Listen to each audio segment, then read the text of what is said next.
안녕하세요. 오늘도 사연살롱을 찾아주셔서 감사합니다. 저는 결혼한 지 20년 만에 부부의 위기를 맛본 40대 여성입니다. 인꼬부부로 불렸던 저희는 결혼 20주년에 파경의 위기를 맞았는데요. 그 소식을 들은 주변인들은 저희 부부가 세대 차이를 극복하지 못했다고 생각했어요. 왜냐하면 저희 부부가 10살 차이가 나거든요. 하지만 그런 이유는 아니었어요. 저희 부부는 이리 봐도 저리 봐도 금슬이 좋았어요. 이혼 합의서를 쓴 당일에도 그날 개봉한 영화를 보러 갔거든요. 그건 좀 이상한가요? 아무튼 그만큼 저희 부부는 둘만 보면 문제가 없었어요. 그럼 문제는 어디 있었냐고요? 바로 시어머니에게 있었어요. 시어머니가 저희 부부를 자기 반죽처럼 주물렀거든요. 20년이라는 오랜 시간 동안 말이에요. 그 시간 동안 참은 제가 대단하고 또 멍청하죠. 하지만 그건 나름의 이유가 있었어요. 그 변명을 지금부터 들려드릴게요. 저는 간호학과를 나와 한 대학병원 마취과에서 근무했어요. 마취과에서 근무를 하니 당연히 수술방에 매일 들어갔죠. 비교적 빨리 끝나는 간단한 수술부터 어려운 수술까지 모두 함께 했어요. 처음엔 수술 과정을 지켜보는 일이 쉽지는 않았지만 시간이 약이라고 하죠. 적응이 되다 보니 마취과 간호사의 보람은 여느 집도이들과 다르지 않더라고요. 수술의 성공과 환자의 회복, 그게 전부였어요. 하지만 그렇게 보람을 느끼던 날도 오래 가지 못했어요. 왜냐하면 한 마취과 전공의가 저를 괴롭혔거든요. 그 마취과 전공의는 여자친구가 있는데 그러면서도 이 간호사 저 간호사한테 찝쩍거리던 상태가 안 좋은 사람이었어요. 저는 그 전공의와 마주치지 않으려고 길을 썼어요. 그런데 오히려 그게 눈에 띄었는지 집중적으로 저에게 관심을 보이더라고요. 성희씨, 밥 먹자니까 왜 답장을 안 해요? 성희씨는 가만 보면 사람 애 태우는데 선수라니까? 아니요, 저 시간 없습니다. 공부할 게 많아서요. 에이, 간호사가 뭘 공부할 게 있어요. 의사도 아니고. 비싸게 굴지 말고 밥 한 번 먹자니까. 아니요, 선생님. 앞으로 이러시면 곤란합니다. 수술실에서 배워야 하는데 이러시면 안 되죠. 아, 내가 여자친구 있다고 들어서 그래요? 마취과 지민 씨한테? 나 여자친구 없어요. 어디서 자꾸 유언비어가 퍼지나 몰라. 그러니까 저 선생님 같은 스타일 별로 안 좋아합니다. 제가 든든한 스타일을 좋아해서요. 제가 그렇게 말하니 전공의 표정이 구겨지더니 저를 빤히 쳐다봤어요. 그래서 저는 고개를 꾸벅 숙이고 인사를 한 뒤에 그 자리를 빠져나왔어요. 저는 그 뒤로 그 전공의가 저에게 관심을 끌 줄 알았어요. 그런데 다른 관심을 보이더라고요. 저를 막 미워했어요. 복도에서 저와 마주치면 험상궂은 표정을 짓는다거나 저에게 지시를 내릴 때 소리를 친다거나 실수도 안 했는데 실수를 했다고 저를 혼내거나 그랬어요. 그 전공의가 일부러 그런다는 것을 모르는 교수, 의사, 간호사 직원들은 없었어요. 저는 결국 사직서를 품고 다녔어요. 언제라도 참지 못하면 사직서를 내려고요. 그만큼 즐겁고 보람찼던 병원 생활이 싫고 힘들어졌어요. 그러다 하루는 그 전공의와 수술방을 같이 들어가야 했어요. 정말 가기 싫었어요. 오늘이 바로 사직서를 내는 날이구나 생각했죠. 그래도 수술은 끝내고 사직서를 내자는 마음으로 수술방에 들어갔어요. 그 전공의는 오늘 수술 집도의와 상의를 하고 있더라고요. 그런데 전공의가 수술방으로 들어오는 저를 보고 또 비꼬았어요. 교수님, 오늘은 좀 조심하셔야 합니다. 좀 대충하는 간호사가 있거든요. 네? 그게 무슨 말이에요? 그러니까 잘하자. 대답 똑바로 안 해? 너 오늘 실수하면 그대로 모가지야, 모가지. 교수님한테 패 끼치지 않도록 똑바로 해. 교수님, 기억 안 나십니까? 저번에도 마취하다가 환자 움직였지 않습니까? 그것도 제 탓이에요. 사람 목숨이 장난도 아니고 안 그렇습니까? 그래도 제가 잘 얘기해서 오늘은 무리 없게 하겠습니다. 그건 선생님이. 내가 뭐? 너 설마 아직도 그걸 내 탓하는 거야? 너는 아주 반성도 없는 애구나. 선생님이 세트 오더 잘못 전달하신 거잖아요. 내가? 웃기지도 않아. 그리고 내가 잘못 넣었다 한들 그 오류 하나 파악 못해? 그리고도 네가 마취과 간호사야? 이렇게 딱딱한 애인 줄 내가 진작 알았어야 했는데 다행이다. 괜히 밥값만 낼 뻔했네. 자, 그만들 하시죠. 수술 곧 시작합니다. 마취과에선 오늘은 그런 실수 없도록 주의해 주시고 선생님은 세트 오더 한번 확인해 주세요. 아이 참, 오늘은 그럴 일 없습니다. 확인해 주세요. 아, 네. 수술은 장난이 아닙니다. 한번 확인한 거 다시 확인하는 습관 들이는 게 중요해요. 절대 긴장을 늦춰서는 안 됩니다. 그리고 전공의가 간호사 함부로 대하는 거 보기 안 좋습니다. 옆에 있는 제가 더 불편하네요. 어쨌거나 같은 식구 아닙니까? 아닌 것 같아도 팀워크라는 거 무시 못합니다. 네, 죄송합니다. 다시는 제 앞에서 이런 모습 보이지 않으셨으면 좋겠네요. 그리고 선생님, 여자친구 있지 않습니까? 저번에 병원 앞에서 같이 뵌 그분하고는 헤어지셨나 봅니다. 집도인 젊은 교수가 그 말을 하자 전공이 얼굴이 불타는 홍당무가 되었어요. 자, 그럼 수술 시작합시다.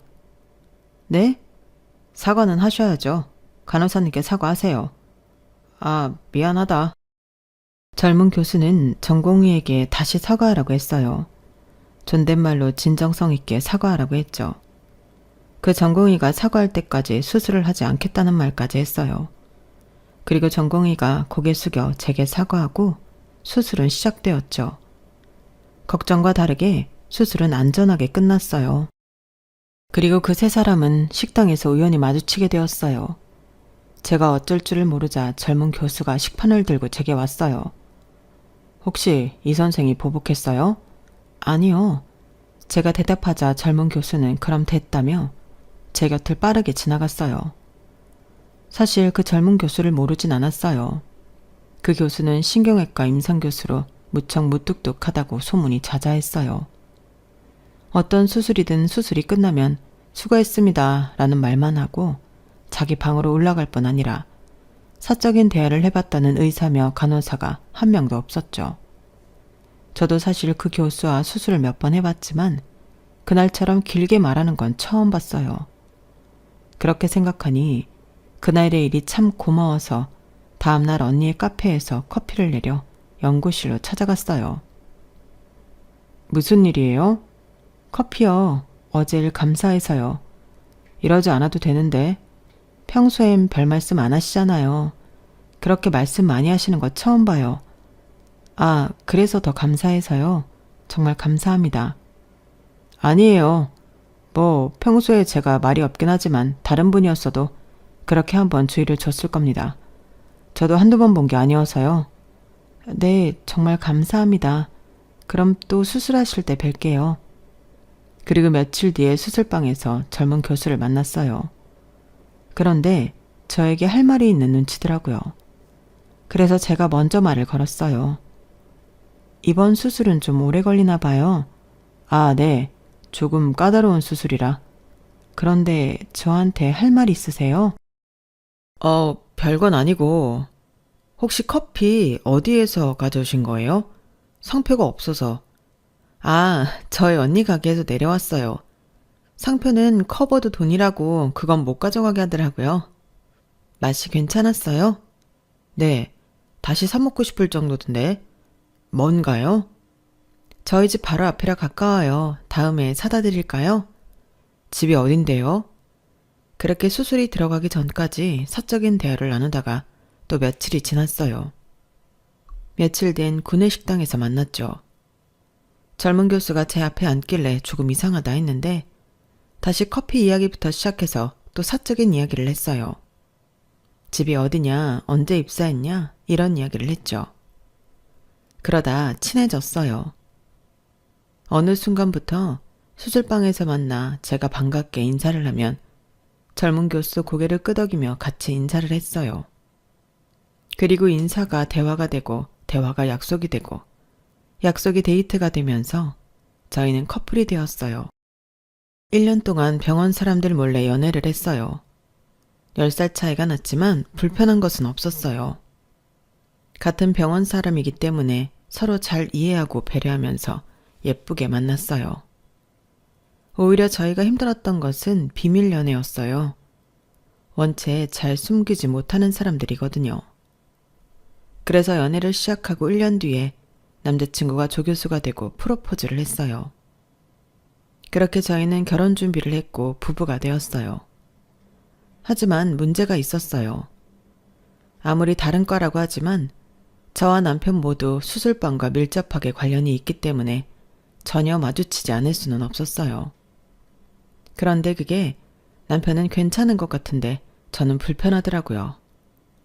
그래서 고민 끝에 퇴사를 결정했어요. 아무리 그래도 퇴사는 쉽게 결정한 거 아니고 많이 생각해서 결정한 거예요. 그래도 아니지 않아? 차라리 내가 병원을 옮길게. 아니에요. 불편함을 느낀 사람은 나니까 내가 이직하는 게 나아. 너무 마음 쓸 것 없어요. 그래도 그렇게 말해주니까 고맙네요. 그렇게 자신감 있게 퇴사를 했는데 퇴사를 하고 보니 이직할 병원이 별로 없더라고요. 그래서 저는 3개월간 놀았어요. 아니, 무작정 논 건 아니고 주부 생활을 했죠. 출근하는 남편을 위해 아침을 차려주고 집안 청소를 하기도 하고요. 종종 남편의 속옷이나 필요한 것을 들고 병원에 가기도 하고 그랬어요. 그러면서 꾸준히 이직할 병원을 찾았죠. 그런데 어느 날 갑자기 시어머니가 저희 집 비밀번호를 치고 들어오는 거예요. 어머님, 무슨 일이세요? 아니, 내가 전에는 매번 청소해주고 반찬 가져다주고 했는데 수환이가 당분간 올 필요 없다고 하잖니. 무슨 일 있나 싶어서. 파출부라도 쓰니? 네? 어머님이 매번 청소하고 반찬 가져다 주셨다고요? 저는 그런 말을 들은 적이 없는데. 그럼 너희 집에 어떻게 맨날 번쩍번쩍하고 반찬이 매일 꽉꽉 채워져 있겠니? 마법도 아니고. 그거야 저도 매번 쓸고 닦았으니까. 반찬은 수환 씨가 가지러 가는 건 줄 알았는데요. 네가 쓸고 닦아봤자 나만큼 하겠어? 청소하면서 이상하지도 않든? 먼지 한 톨 없었을 거 아니야. 그리고 수술 때문에 바쁜 애가 나를 어떻게 찾아오니? 비밀번호도 수환 씨가 가르쳐 준 거예요? 그럼 내가 어떻게 알았겠니? 아, 밖에 너무 덥다 얘. 시원한 거 한 잔 내와라. 어머님, 이제 오시기 전에 연락 한 통만 해주세요. 제가 문 열어드릴게요. 다름이 아니라 더러운 집 보여드리기 제가 부끄러워서요. 너 비밀번호 바꾸려고 그러니? 그럴 필요 없다. 어차피 우리 아들 통하면 다 알게 되어 있어. 아니, 꼭 그런 게 아니라 여기 시원한 커피예요. 이렇게 오시면 제가 좀 당황스러워서요. 청소해주고 반찬 만들어줬더니 뭐? 당황스러워? 은혜를 갚지는 못할 망정 싸가지 없이 그런 말이나 하고. 너 그러면 생활비 깎는다? 생활비요? 그걸 어머님이 왜? 어머, 수환이가 말 안 했니? 니네 생활비 내가 주잖아. 수환이 인턴 때부터 내가 수환이 돈 관리했잖니. 우리 아들이 공부를 잘하지만 돈 관리하고 불리는 건 나를 따라가지 못하거든.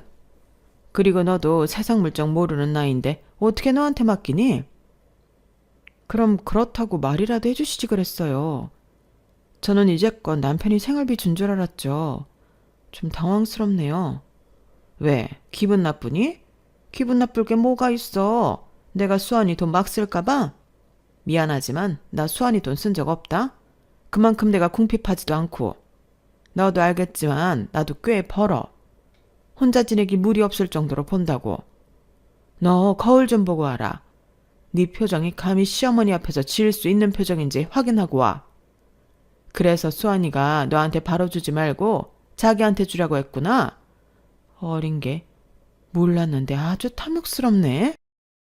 탐욕스럽다뇨. 어떻게 그런 말씀을 하세요. 제가 어머님 돈을 받는 것도 아니고 저희 남편 월급인데요.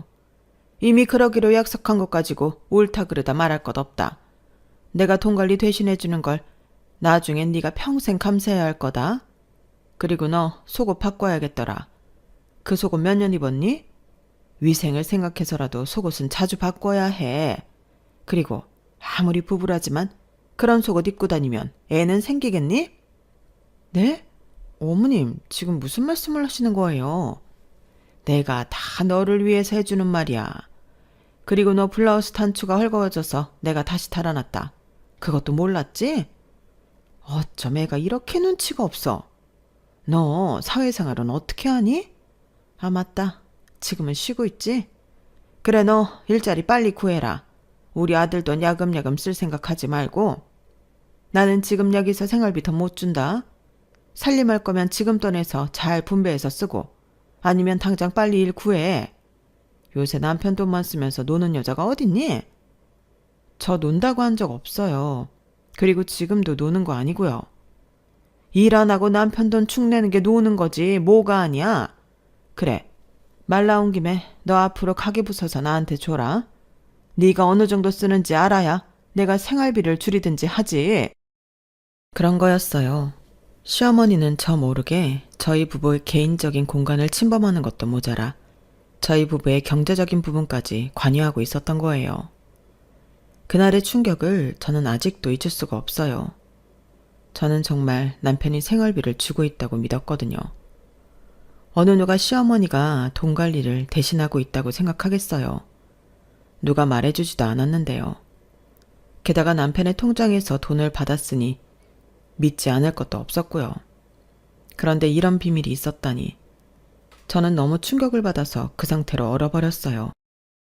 그리고 시어머니에게 제대로 된 반격이라고 해야 하나요? 그러지 않았으면 좋겠다고 말하지 못했어요. 게다가 시어머니가 그랬잖아요. 제가 어려서 돈 관리를 맡기지 않았다고요. 그때는 그 변명도 통했어요. 사실 결혼을 하고 나서 남편이 묻기도 전에 제가 돈 관리는 사회생활을 오래 한 남편이 했으면 좋겠다고 했거든요. 남편은 제 말에 별말 없이 고개를 끄덕였는데 그 끄덕임에는 이유가 있었네요. 그 사실을 제가 알았더라면 제가 돈 관리를 했을 거예요. 당연하잖아요. 그리고 저는 돈 관리를 이유로 시어머니가 저희 부부의 사생활을 대놓고 침범하고 있다고 생각했어요. 일단 그게 너무 기분이 나빴죠. 그러니 저는 처음으로 남편이 미워지더라고요. 하지만 그 이후로 입사 원서를 넣은 곳들의 면접을 보러 다니느라 정신이 없었어요. 그래서 남편에게 시어머니에 대해 묻고 정리할 시간이 없었죠. 제가 새로운 병원에 출근을 하고 적응을 하고 나서 남편에게 시어머니에 대해 물었어요. 그 사이 시어머니가 저희 집에 다시 오게 되었다는 건 말 안 해도 아시겠죠. 이젠 대놓고 청소하고 반찬을 해두고 갔어요. 이제 보니 그걸 왜 몰랐을까 싶더군요. 저는 도저히 참을 수 없어서 차에서 남편에게 말했어요. 어머님 집에 오시는 거 왜 말 안 했어요? 아, 괜히 자기가 신경 쓸까봐 그랬지. 그래도 그런 건 이야기를 해줘야 내가 미리 집을 치워놓든지 하죠. 그러니까 자기가 괜히 그럴까봐 말 안 했어. 왜? 어머니가 무슨 말 하셔? 아니요. 꼭 그래서 말하는 건 아니고 그래도 우리 집이잖아요. 아무리 우리를 위해 무언가 해주려고 오신 거라도 아무 연락 없이 문 열고 들어오는 건 좀 아닌 것 같아서. 불편했어? 불편하죠. 자기도 생각해봐요. 집에 들어갔는데 우리 엄마가 연락도 안 하고 와 있으면 어때요? 불편하지 않겠어? 무슨 일이 있어서 오셨겠구나 싶은데. 아, 물론 자기가 불편했다면 미안해. 일부러 그런 건 아니야. 나는 어머니가 바쁜 우리를 위해서 그렇게 해준다고 해서 비밀번호 알려드린 거였어. 내가 매번 열어드릴 수 없으니까. 자기도 그렇고. 그런데 내가 경솔했던 것 같네. 미안해. 그래도 나 퇴사하고부터는 어머니 못지않게 했잖아요. 그럼 내가 이 상황을 불편하게 생각할 수 있겠다고 생각한 거 아니에요? 아니에요. 사과를 받자고 이런 말을 꺼낸 건 아니고 앞으로 그런 일 없었으면 해요. 그렇다고 내가 어머님을 싫어한다거나 그런 건 아닌 거 알죠? 우리 집이니까 그러는 거예요. 아, 어머니가 무슨 말을 했어? 혹시 싸운 건 아니지? 싸우기는요. 당황해서 제대로 말도 못했는데요. 그런데 어머님이 이상한 말을 하던데요. 생활비에 대해서요. 어머님이 관리하고 있다는데 그게 사실이에요? 아, 그건 사실이야. 내가 인턴하던 시절부터 내내 어머니가 관리하고 있어. 왜 그런 것도 나한테 이야기를 안 해요? 그게 말하자면 긴 이야기인데 자기도 알다시피 내가 고등학교 3학년 때 아버지가 돌아가셨잖아. 그 이후로 어머니가 아버지랑 하던 복덕방을 유지하면서 향초며 뜨개며 비누까지 복덕방과 겸할 수 있는 부업은 죄다 하면서 나를 키웠어. 돈이 없어서 의대에 진학하지 못할 뻔했는데 어머니가 악착같이 하신 덕분에 의대에 들어갔지. 그리고 의대에 들어가서도 어머니는 나에게 적극적인 지원을 아끼지 않았어. 어머니는 공부하는 나한테 단순한 아르바이트도 하지 말라고 했어. 돈 때문에 휴학도 하지 말라고 했지. 나도 그걸 알아서 너무 감사하잖아. 그래서 의과대학 다니면서 다짐을 한 거야. 첫 월급을 타게 되면 어머니에게 통장을 맡기기로 말이야. 그 마음은 알겠어요. 너무 감사한 마음에 그랬다는 거 알겠어요. 그런데 지금 자기는 나와 결혼한 상태고 한 가정의 가장이 된 사람이에요. 그런데 아직 돈 관리를 어머니가 하고 있다는 건 내가 꼭 어머니와 결혼한 것 같잖아요. 나도 결혼을 하고 나서까지도 어머니에게 돈 관리를 맡길 생각은 없었어. 나도 처음에는 당연히 내가 가져와야 한다고 생각했지. 그런데 그 말을 꺼내는 게 쉽지 않더라고. 우리 어머니 내가 월급 통장 쥐어줄 때 엄청 좋아했거든. 그게 돈이라서 그런 게 아니라 뭔지 알지? 아들이 자기 희생을 알아줄 뿐만 아니라 보답해준다니 기뻤던 거야. 그리고 지금은 아들을 위해서 무언가를 해주고 있다는 것에 즐거움을 느끼는 것 같아. 그래서 더 말 못하겠고. 남편도 없는 우리 어머니가 뭘 위해 살겠어? 당연히 아들, 자식만 보고 사는 거지. 그래서 그 통장은 의미가 있는 거야. 별 뜻은 없어. 어머니, 내가 통장 드린 이후에 내 돈 간단히 생각한 적도 없고 개인적으로 쓴 적도 없어. 그러니까 걱정하지 마. 오히려 지금쯤 더 불려놨을걸? 불리는 게 중요한 게 아니잖아요. 어머님 사정은 들었으니 알겠어요. 하지만 그런 마음 때문에 이 중대한 일을 맡길 순 없어요. 나는 내 생각엔 이제부터 자기가 돈 관리해야 해요. 아니면 내가 할게요. 어머님이 얼마나 불렸는지는 몰라도 이건 우리의 일이에요. 우리가 해야 해요. 알겠어. 당신의 뜻이 그렇다면 내가 차근차근 말해볼게. 정말이죠? 약속한 거예요? 남편은 고개를 끄덕이며 저와 약속했어요. 하지만 마음이 약한 저희 남편은 20년 동안 월급 통장을 제게 주지 못했죠. 하지만 남편이 시도도 안 한 것은 아니에요. 남편은 제가 없는 곳에서도 제가 있는 곳에서도 통장을 달라는 말을 했어요. 어머니, 이제 돈 관리하는 거 머리 아프지 않으세요? 이제 저도 나이가 찼고 이제 제가 하는 게 낫지 않겠어요? 너는 공부만 하던 애가 무슨 돈 관리를 한다고 그래? 그리고 아무리 나이가 찼어도 이 엄마한테는 여전히 애다. 저는 어머니한테 여전히 애겠죠. 하지만 애들 엄마도 이제 더 이상 어리지 않고 충분히 살 수 있어요. 걔가 하긴 뭐래? 아가야, 너 정말 할 수 있니? 나는 모르겠다. 저번에 가계부 써오라고 했는데 자신이 없는지 한 번도 써오지 않았잖아. 그런데 내가 뭘 믿고 너한테 통장을 맡기겠니? 어머님, 그건 저희 남편 통장이잖아요. 어머머, 얘 말하는 것 좀 봐. 그래, 네 남편 통장이다. 그런데 그 전에 우리 아들 통장이야. 내가 내 아들 통장 관리하겠다는데 무슨 말이 이렇게 많아? 네가 그렇게 관리하고 싶으면 이제부터 가계부 써오라니까. 내가 어떤 씀씀이인지 내가 파악하고 주든지 말든지 할 테니까. 어머님, 아무리 그렇다고 가계부를 써오는 건 좀... 저 어머님이 생각하는 것처럼 그렇게 예쁘게 쓰지 않아요. 그리고 어머님 이제 나이도 있으신데 돈 관리하기 번거롭지 않으세요? 그리고 요새처럼 애들 학원비나 식비가 올라서 제가 어머님한테 생활비 더 달라고 하기도 죄송하고요. 그런 건 신경 쓰지 말아라. 생각해주는 거야 고마운데 그럴 필요 없다. 하나도 안 귀찮고 생활비 더 필요하면 나한테 편하게 말해라. 나 그렇게 속이 꽉 막힌 사람 아니야. 시어머니가 그렇게 말하자 남편은 고개를 떨구고 아무 말도 안 하더라고요. 그리고 언젠가는 시누이가 저를 도와준 적도 있었어요. 남편에게는 4살 터울 여동생이 있거든요. 여동생은 지금 남의 미용실을 다니고 있어요. 언젠가 오랜만에 집에 온 시누이가 저희 3사람 이야기를 듣고 기가 막혀 하더라고요. 엄마, 아무리 그래도 오빠는 아이가 있는데 그것도 지금 한 가정의 가장인데 엄마가 돈 관리하는 거는 좀 오바지 않아요? 여태껏 이랬어요? 결혼하고부터 쭉? 들어보니까 그런 것 같은데. 엄마, 고집 부리지 말고 언니한테 통장 넘겨요. 무슨 옹고집이에요. 넌 모르면 가만히 있어라. 집에도 잘 오지 않는 애가 괜히 와서 난리야. 반찬 해둔 거 가지고 너희 집으로 가라. 엄마 그러는 거 고집이에요. 말도 안 되는 옹고집이라고요.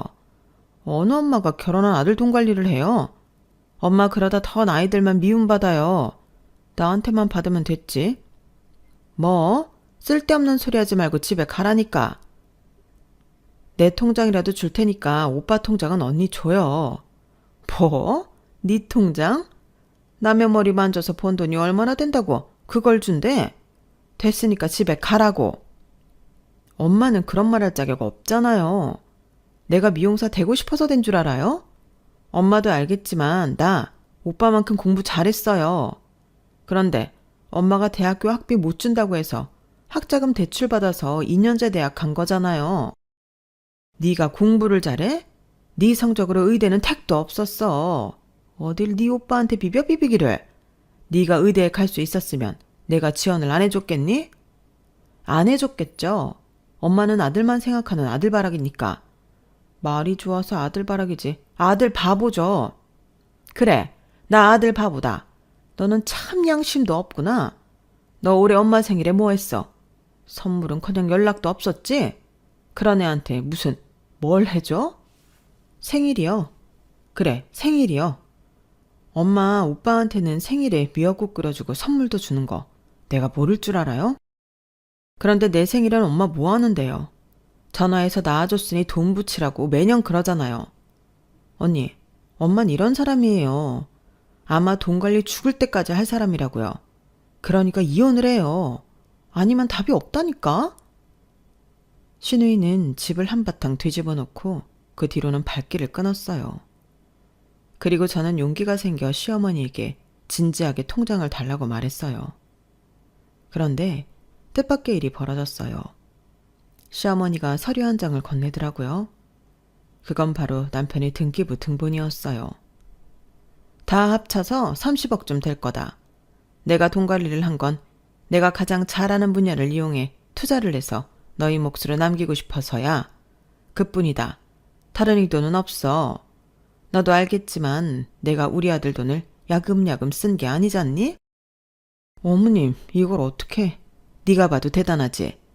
사실 대학 교수 월급으로는 택도 없는 재산이야. 내가 얼마나 노력했는지 보이니? 그러니까 안심하고 너희들은 벌기나 해. 불리는 건 내가 알아서 해줄 테니까. 물론 네가 이렇게 불릴 수 있다면 통장 가져가도 좋아.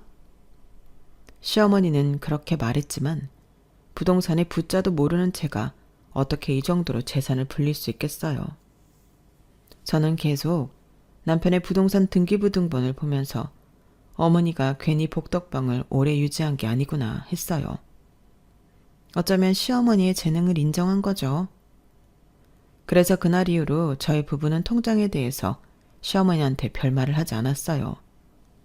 웃기게도 사람이 30억이라니까 돈 앞에서 약해지더라고요. 그런데 불과 며칠 전에 시어머니가 저에게 매달 500만 원을 요구했어요. 내 친구들이 그러는데 그렇게 돈 관리해주고 심지어 불려주고 하면 어느 정도 받아야 한다고 하더라고. 그래서 많이는 말고 한 달에 500만 원 보내라. 네? 아니 500만 원이 애들 장난도 아니고 저한테 매달 그렇게 큰 돈이 어딨어요. 제 월급이 500만 원이 안 되는데요. 그건 나도 알지. 그런데 너희 친정 있잖니. 분홍이라며. 딸기하우스 10채는 가지고 있다고 상견례에서 너희 아빠가 자랑을 하지 않았어? 저희 아빠가 무슨 자랑을 했다고. 더군다나 제가 무슨 말을 하면서 그 돈을 달라고 해요. 사실 그대로 전에 시어머니가 통장 관리에서 30억 넘는 재산을 갖게 되었고 앞으로 얼마나 더 불릴지 모르니 매달 500만 원씩 주기로 했다고. 애들은 1000만 원씩 받으라고 하는 걸 내가 반이나 줄인 거다. 어머님, 그건 무리예요. 저희 사정 아시잖아요. 아무리 남편의 의사지만 애들 키우는데 돈이 한두 푼 들어가요? 그러니까 이번 이야기는 없던 걸로 할게요. 무리라는 거 보니 너희 집 분홍은 아닌가 보구나. 하긴 혼수도 제대로 안 했는데 무슨 분홍이야. 저희가 무슨 혼수를 제대로 안 했어요. 구닥다리처럼 이불이나 해왔잖아. 요새 누가 이불하니? 명품 가방이나 그런 거 하지. 그리고 어차피 그 30억 네 재산 되는 건데 너무 째째하게 구는 거 아니니? 더 생각할 것도 없어. 다음 달부터 내 통장으로 500만 원 송금해. 어머님, 자꾸 왜 이러세요? 그렇게 재고 따지고 할 게 없다니까. 나중에 수해 보는 건 너야. 그래, 나 죽으면 내 재산도 전부 너 가져. 그럼 됐지? 너 내 재산 무시하면 안 된다. 한두 푼이 아니야. 30억까지는 아니지만. 그러니까 500만 원. 알겠지? 네, 알겠어요. 저는 흔쾌히 알겠다고 대답한 뒤에 시어머니를 보내고 반격을 준비했어요. 더는 이대로 가만히처럼 가만히 있지 못하겠더라고요. 솔직히 시어머니가 남편의 월급을 30억 재산으로 불려준 건 감사해요. 감사하죠. 누군가는 그런 시어머니에게 감사할 줄도 모른다고 반격을 하다니 복에 겨웠다고 생각할지도 모르겠네요. 하지만 애초에 저는 시어머니가 제 남편의 돈가리를 막고 있는 것 자체가 불편했어요. 더군다나 아이들이 커서 들어가는 돈이 이만저만이 아닌데 그럴 때마다 시어머니에게 생활비를 늘려달라고 말하기도 좀 그렇잖아요. 그리고 그 말이 애초에 통하지 않았어요. 언제는 편하게 생활비에 대해 말하라고 하더니 시어머니는 다르게 말했어요. 남편과 저희 아이들을 비교했죠.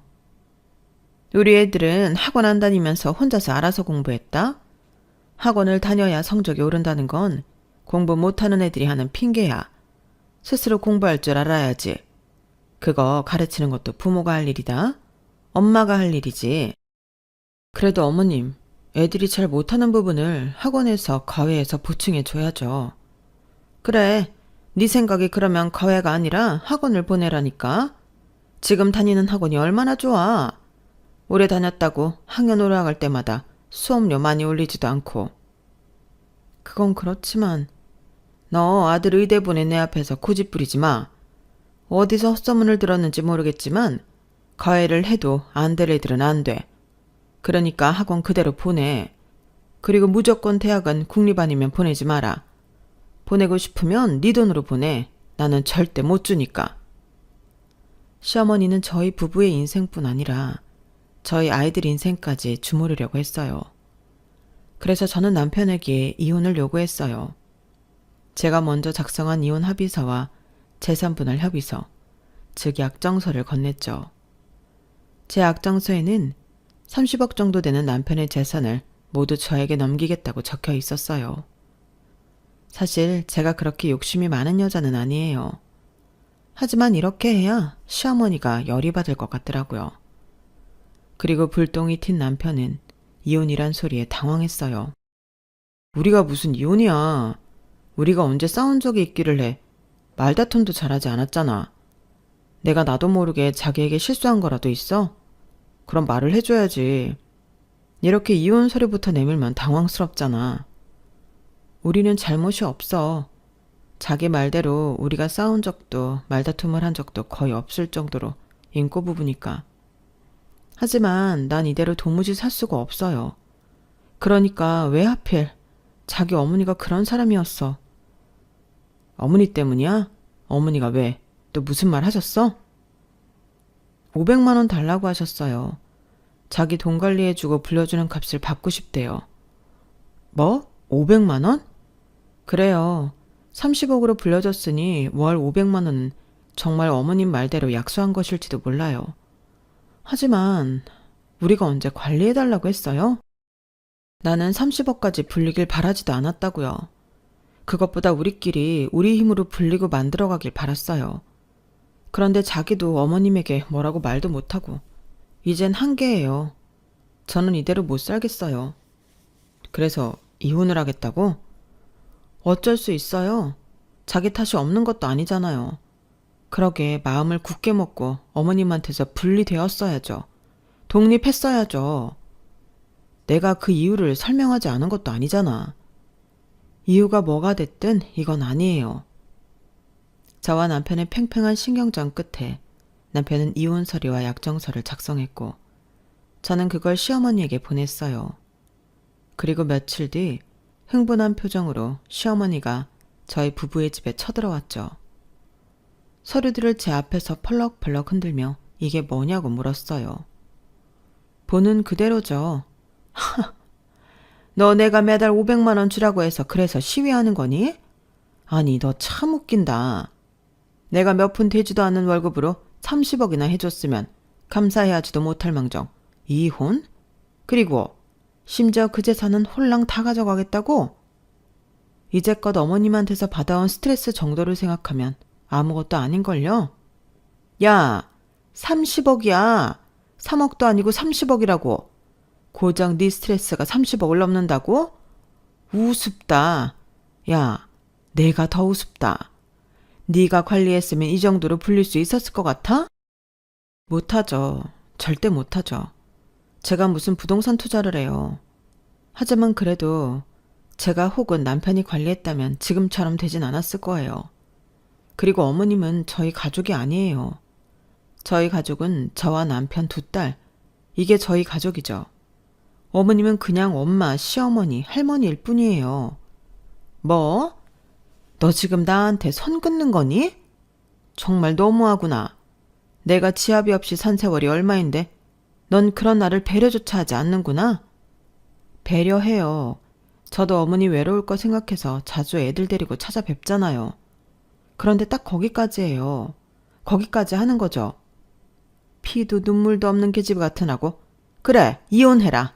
내 아들이 너같이 피도 눈물도 없는 여자랑 사느니 혼자 늙어 죽는 게 낫겠다. 대신 약정서를 폐기해. 그건 용납 못한다. 그런데 어머님이 그러셨잖아요. 다 제 재산이라고요. 어머님 재산까지는 가져가지 않을게요. 그런데 이건 그냥 두세요. 건들면 저 가만히 있지 않아요. 네가 가만히 안 있으면 어쩔 건데. 믿는 구석이라도 있는가 보지? 그때 안방에서 남편이 나왔어요. 시어머니의 본 모습을 처음 본 거였죠. 남편은 충격을 받은 얼굴로 저와 시어머니를 번갈아 봤어요. 그리고 시어머니를 현관까지 끌고 갔죠. 아들아, 정신 차려라. 그게 30억이다. 무려 30억이라고. 그 돈을 저 계집애한테 다 털릴 셈이냐? 그걸 엄마가 어떻게 불렸는데. 어머니, 이런 식으로 제 부인을 대했어요? 이제껏 말이에요. 저에겐 그렇게 말하지 않았잖아요. 500만 원도 처음엔 믿지 않았는데 그랬나 보네요. 이렇게 된 이상 저는 제 부인에게 다 줄 거예요. 다 빼앗기고 이혼 당할 거예요. 뭐? 너 정말 미쳤어? 어떻게 엄마 앞에서 그런 말을 해? 네 부인이 나한테 싹수 노랗게 대든 건 생각도 안 하는 거냐? 어머니가 이렇게 하는데 누가 안 그래요? 이제껏 어머니가 이렇게 대해서 마음고생 심했을 거예요. 그러니까 다 주는 게 맞아요. 그렇게 생각 안 하세요? 나는 고생 안 했냐? 내가 네 월급으로 이만큼 불리기까지 얼마나 노력했다고. 엄마의 노력은 물거품으로 만들 셈이냐? 어머니, 제발 더 이상 망가지지 마세요. 정말 제 생각이 짧았어요. 결혼하면서 뭐가 됐든 어머니한테 통장 가져왔어야 했어요. 제가 괜히 마음이 약해져서. 저는 이제까지 한 가정의 가장이 아니라 어머니의 아들로 살았네요. 저 지금 창피해서 고개도 제대로 들 수 없어요. 그러니 돌아가세요. 저희가 이혼하는 거에 대해 왈가왈부하지 말고요. 그러자 시어머니가 현관에서부터 집안 전체를 엉망으로 만들었어요. 물건을 부수고 던지고 정말 아수라장이 되었어요. 겨우 남편이 시어머니를 끌고 집 밖으로 나갔어요. 저는 엉망이 된 집을 보며 식탁 의자에 털썩 앉았어요. 그리고 그 순간 신우이가 생각나더라고요. 전화를 했어요. 전화를 해서 상황을 설명했어요. 그러자 신우이는 기가 차다는 듯이 웃으며 제게 일단 집안 사진을 다 찍어 놓으라고 하더라고요. 왜요? 자랑거리도 아닌데. 언니, 왜 이렇게 물러요?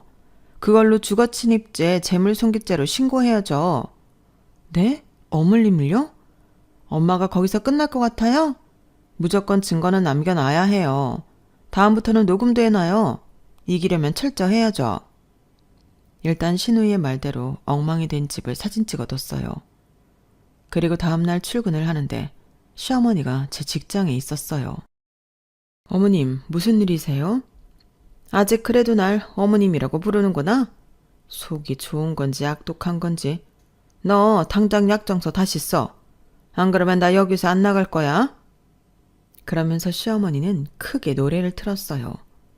저는 정말 창피했어요. 제 동료들까지 시어머니를 말렸어요. 하지만 시어머니는 그럴수록 노래를 더 크게 틀었어요. 병원 전체에 뱀이다 하는 노래가 울려 퍼졌죠. 결국 다른 동료가 경비를 불러 시어머니를 내쫓았어요. 너 지금 이러는 거 평생 후회할 거야. 그리고 저는 원장에게 엄청 혼났죠. 상황이 이렇게 되니 저도 독해지더라고요. 저는 CCTV 녹화본을 받았어요. 그리고 전날 시어머니가 엉망으로 만든 집 사진과 함께 시어머니를 주거침입, 재물손괴, 업무방해죄로 고소했어요. 물론 그 전에 남편과 상의를 했죠. 이런 일이 있었고 이런 결정을 내렸다고 말하니 남편은 한참 말이 없었어요. 그리고 딱 한마디를 했어요. 자기의 안전을 위해서라도 그렇게 한다면 해야지. 그러면서 제 안전을 걱정했어요. 남편의 그런 모습은 제게 힘이 되었어요. 저는 무사히 고소를 마쳤고 시어머니는 재판을 받았어요. 검사의 추궁에 시어머니는 울기 시작했죠. 제대로 말을 하지 못했어요. 그리고 시어머니가 울자 저는 남편이 걱정되어서 남편을 쳐다봤어요. 그런데 남편은 저를 걱정하고 있더라고요. 그럼에도 이 자리가 불편해서 저는 재판장을 나가려고 했어요. 자리에서 일어나니 같이 온 신우이가 제 손을 잡고 저를 앉히더라고요. 여기서 말리면 안 돼요. 나가는 순간 지는 거예요. 엄마한테 유리하게 흘러가는 순간 무죄예요. 그러니 앉아 있어요. 처음 보는 신우이의 강경함에 저는 당황했지만 신우의 말이 맞는 것도 같아서 자리에 앉아 시어머니의 재판이 끝날 때까지 기다렸어요.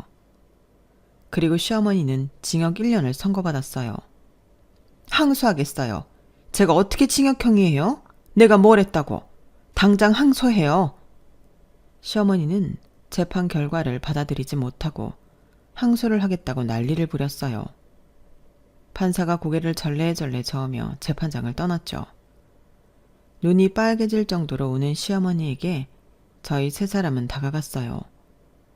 남편은 시어머니에게 할 말이 있다며 잠시 시간을 달라고 관계자에게 말했죠. 무슨 할 말이 있니? 몸 아파 낳아준 엄마를 감옥에 보내놓고서? 반성의 기미가 없으니까 징역이 나온 것 아니에요. 반성하는 모습만 보였으면 벌금형으로 끝났을 텐데. 그걸 위로라고 하는 거니? 아들아, 정신 차려.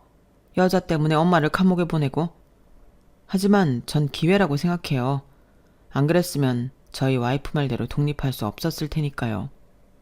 그래서 말인데 출소하면 누구도 찾지 말아요. 저도 제 와이프도 여동생도. 누구도 찾지 말고 어머니 혼자 살아요. 그럴 수 있죠? 어머니는 알아서 잘하는 사람이니까 걱정은 안 할게요. 너 끝까지? 오빠 말이 맞아. 이렇게라도 하지 않았으면 오빠가 어떻게 엄마의 그늘에서 벗어났겠어? 이제 엄마한테 자식은 없어. 그러니까 혼자 잘 살아요. 너는 딸이라는 게 엄마가 안쓰럽지도 않니? 엄마가 나를 안쓰럽게 봐야죠. 엄마가 나한테 해준 게 뭐가 있다고. 그게 엄마한테 할 소리야? 엄마는 나보다 더 했어요. 출소하면 한 번은 날 찾아와요. 내가 다 얘기해 줄 테니까. 엄마가 나한테 어떤 폭언을 했는지. 이제 가셔야 합니다. 두 남자가 시어머니를 양쪽에서 잡고 끌고 갔어요. 시어머니는 눈물을 뚝뚝 흘리며 저희를 노려봤어요. 그렇게 시어머니는 감옥에 가게 되고 저희 부부는 이혼 소송을 취하했어요. 그리고 남편과 저는 다른 도시로 이사를 갔죠. 새로운 직장에서 새롭게 시작하는 게 좋을 것 같아서요. 그것에 남편도 동의했고요. 남편은 자기 어머니를 버리고 본인이 선택한 본인의 가정에 충실하기로 결심한 거예요. 그걸 처음으로 남편의 월급 통장을 받았어요. 감회가 새롭더군요. 시어머니처럼 30억 그 이상으로 불리긴 힘들겠지만 최선을 다해 관리해 보려고 해요. 그리고 시어머니가 불린 30억의 재산은 모두 팔았어요. 출소 후 시어머니가 찾아올 것을 대비한 것도 있지만 일정 부분은 드리고 그것조차 처음부터 다시 시작하고 싶었거든요. 그래서 지금 저희 부부는 부동산에 대해 공부 중이에요. 앞으로 저희만의 방식으로 투자를 하려고요. 그리고 저에게 도움을 준 시누이에게는 새로 미용실을 개업해줬어요. 제 은인이니 그렇게라도 보답해주고 싶었거든요. 여기까지가 시어머니를 감옥에 넣은 저희 이야기입니다. 어떤 사람들은 아무리 그래도 시어머니인데 너무한 거 아니냐고 저를 질책할지도 모르겠어요. 하지만 전 후회하지 않아요. 겁나지도 않고요. 애들도 그렇잖아요. 말로 타일러 제대로 알아듣는 애가 있는 반면 어떻게든 해야 겨우 말을 듣는 애가 있잖아요. 시어머니는 후자라고 저는 생각해요. 그리고 부디 출소할 날이 되었을 땐 정신을 차렸기를 바랄 뿐이에요. 물론 그때가 되어도 저는 시어머니를 보지 않을 거지만요. 그럼 다들 좋은 하루 되세요. 여러분, 사연 댓글에 응원과 현명한 조언 부탁드려요. 좋아요와 구독은 저에게 큰 힘이 됩니다. 오늘도 좋은 일 가득하세요.